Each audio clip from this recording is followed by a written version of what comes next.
आज हम उत्तर प्रदेश के इतिहास की गहराई में उतर रहे हैं। हमारे पास कुछ बड़े दिलचस्प नोट्स हैं जो इस विशाल विषय को याद रखने के लिए मजेदार ट्रिक्स और तरीकों से भरे पड़े हैं।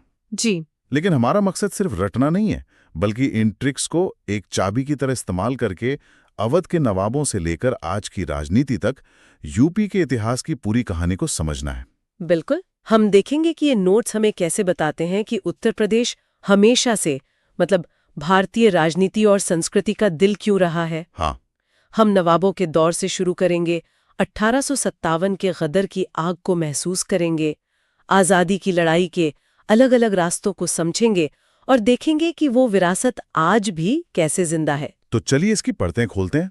नोट्स की शुरुआत होती है अवध के नवाबों से। अच्छा। इनका सही क्रम याद रखना हमेशा से एक सिरदर्द रहा है, पर यहाँ एक मजेदार लाइन दी गई है। शहादत ने सफर में सूझा कि आसिफ ही वजीर है। शहादत ने सफर में सूझा, ये तो दिलचस्प है। तो ये हमें नवाबों की पूरी पीढ़ी से मिलाता है। हाँ बिल्कुल। देखिए, शहादत से शहादत खान जो अवध के संस्थापक थे, ठीक है। उनके बाद सफर से सफदरजंग, फिर सूझा से शुजाउद्दौला जो 1764 की बक्सर की लड़ाई के वक्त है, आसिफ से आसिफुद्दौला और आखिर में वजीर से अंतिम नवाब वाजिद अली शाह। और आसिफुद्दौला का नाम आते ही लखनऊ की तस्वीर सामने आ जाती है।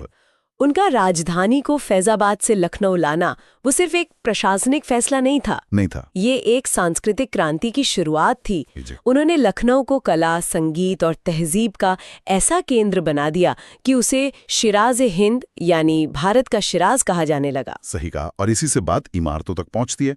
नोट्स में कुछ मशहूर इमारतों और उन्हें बनवाने वालों को याद रखने की भी ट्रिक्स है। जैसे जौनपुर की अटाला मस्जिद, इसे बनवाया था इब्राहिम शाह शिर्की ने। और ट्रिक है अटाला यानी ताला, इब्राहिम ने मस्जिद का ताला तोड़ दिया। ये तो याद रह जाएगा। लेकिन इन इमारतों की कहानियां इन ट्रिक से कई ज्यादा गहरी हैं। जैसे कि लखनऊ का बड़ा इमाम बाड़ा। हाँ। नोट्स में ट्रिक है, जिसका दिल साफ होगा वही बड़ा इमाम बाड़ा बनवाएगा। इसे आसिफुद्दौला ने बनवाया था। बिल्कुल। और दिलचस्प बात यह है कि ये इमाम बाड़ा सिर्फ एक इमारत नहीं, बल्कि उस दौर के सोशल इंजीनियरिंग का एक बेहतरीन नमूना है। सोशल इंजीनियरिंग कैसे? इसे 1784 के भयानक अकाल के दौरान बनवाया गया था। आसिफुद्दौला ने काम के बदले अनाज की एक अनोखी योजना बनाई। अच्छा। कहा जाता है कि दिन में आम लोग और कारीगर इसे बनाते थे और रात में शहर के इज्जतदार अमीर लोग, जिन्हें दिन में मजदूरी करते शर्म आती थी, वही बनी हुई दीवारों को गिरा देते थे ताकि उन्हें भी काम मिल सके। हाँ, ताकि रोजगार लंबे समय तक चलता रहे। वाह, ये तो मैंने कभी नहीं सुना था। ये तो सिर्फ एक इमारत नहीं, बल्कि उस दौर की सोच को दिखाता है। सही बात है। नोट्स में एक और ट्रिक है आगरा को लेकर। स्थापना 1504 में सिकंदर लोधी ने की। ट्रिक, आग लगी थी तो सिकंदर ने बुझाई। ये ट्रिक मजेदार है और ये भी सोचने वाली बात है कि सिकंदर लोधी ने दिल्ली सल्तनत की राजधानी के तौर पर आगरा को क्यों चुना। नोट्स बताते हैं कि ये एक रणनीतिक फैसला था। आगरा से ग्वालियर, राजपुताना और मालवा के व्यापार मार्गों पर नजर रखना आसान था। इस एक फैसले ने इस शहर की किस्मत हमेशा के लिए बदल दी। और आगरा में ही नूरजहां का बनवाया एतमादुद्दौला का मकबरा है। जी। ट्रिक है, जहांगीर को नूरजहां पर बहुत एतबार था। और ये मकबरा एक तरह से ताजमहल का प्रोटोटाइप था। अच्छा। हाँ, ये भारत की पहली इमारतों में से था जो पूरी तरह सफेद संगमरमर से बनी थी और जिसमें पियत्रा ड्यूरा यानी पत्थर में नक्काशी का काम इतने बड़े पैमाने पर हुआ था।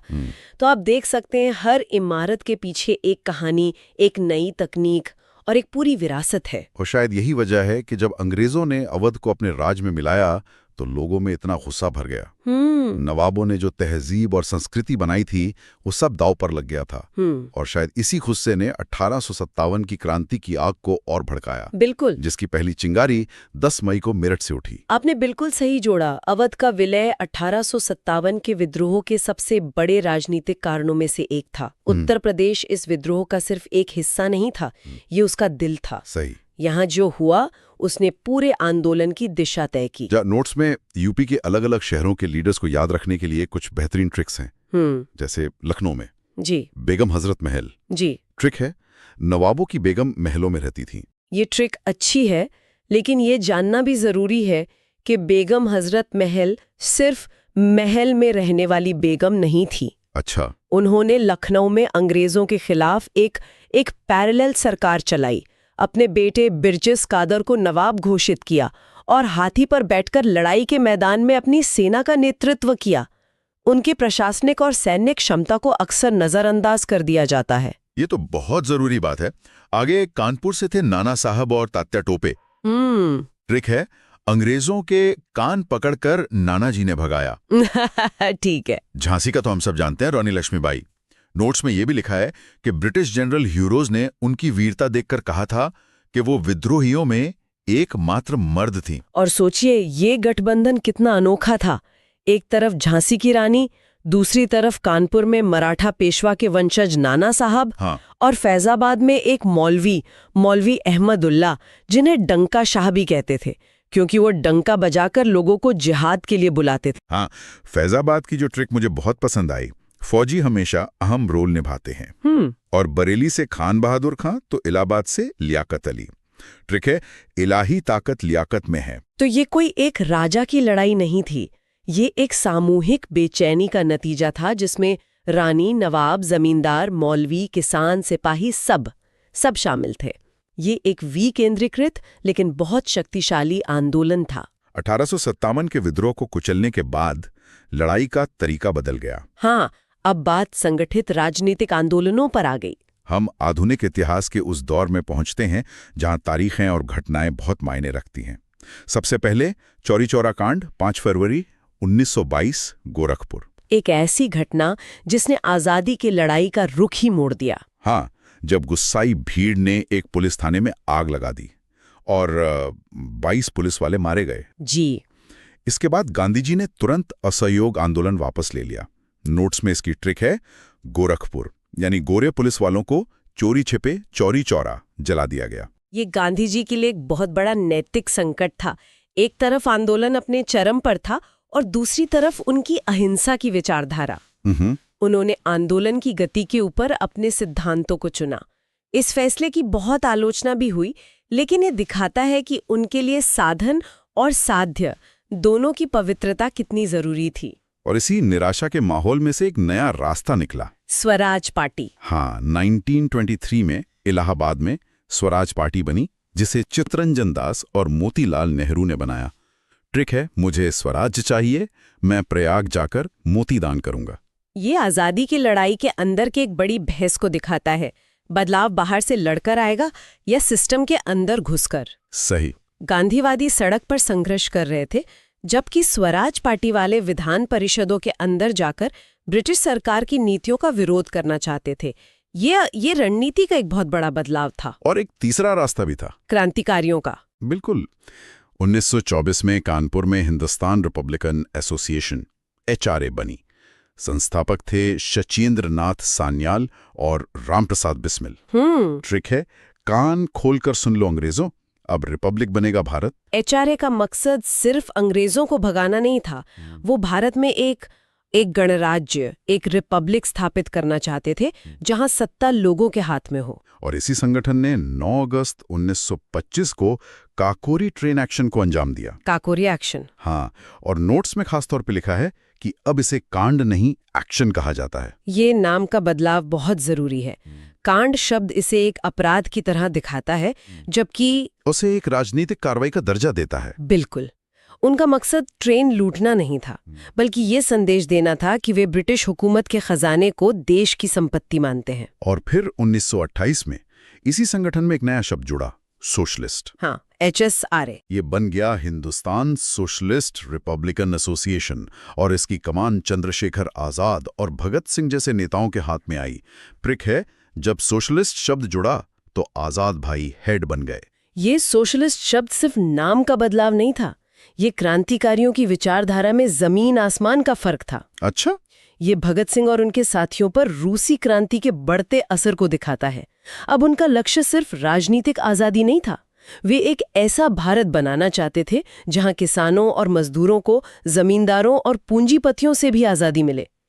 इसने आजादी के मायने ही बदल दिए थे। और इसी संघर्ष में 27 फरवरी 1931 को चंद्रशेखर आजाद इलाहाबाद के अल्फ्रेड पार्क में शहीद हो गए।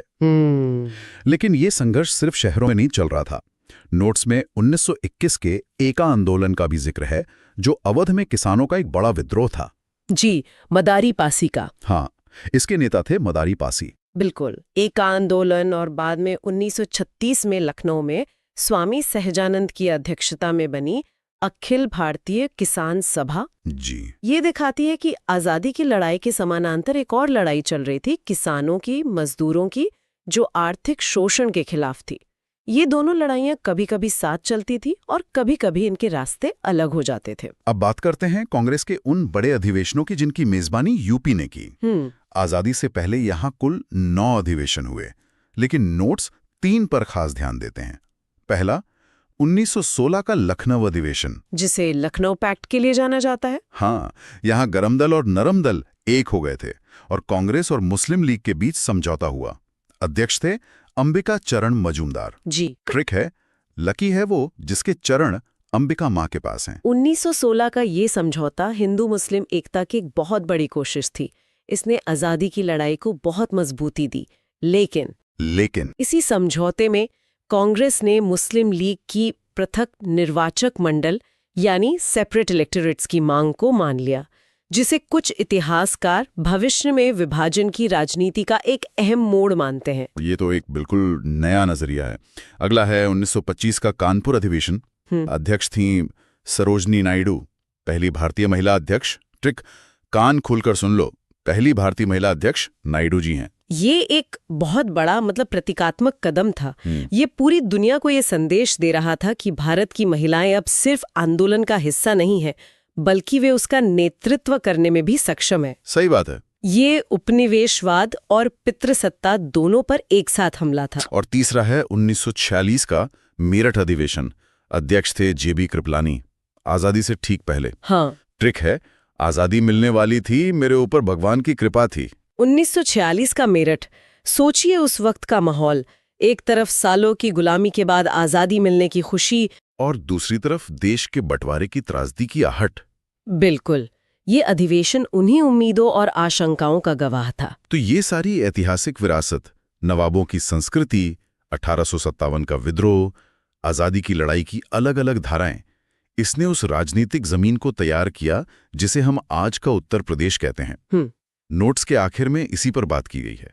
और ये जानना दिलचस्प है कि उत्तर प्रदेश ने आजाद भारत को कई प्रथम दिए हैं। हाँ, खासकर महिला नेतृत्व के मामले में। जी हाँ। पहले मुख्यमंत्री गोविंद वल्लभ पंत थे, लेकिन देश की पहली महिला मुख्यमंत्री सुचेता कृपलानी भी यूपी से थी। जी। और देश की पहली महिला गवर्नर सरोजनी नायडू भी यूपी की ही गवर्नर बनी। ये सिर्फ एक संयोग नहीं था, ये दिखाता है कि आजादी की लड़ाई में महिलाओं की सक्रिय भागीदारी ने उन्हें राजनैतिक नेतृत्व के लिए भी तैयार कर दिया था। सुचेता कृपलानी का उस दौर में 60s के दशक की पुरुष प्रधान राजनीति में इतने बड़े और जटिल राज्य की मुख्यमंत्री बनना कोई छोटी बात नहीं थी।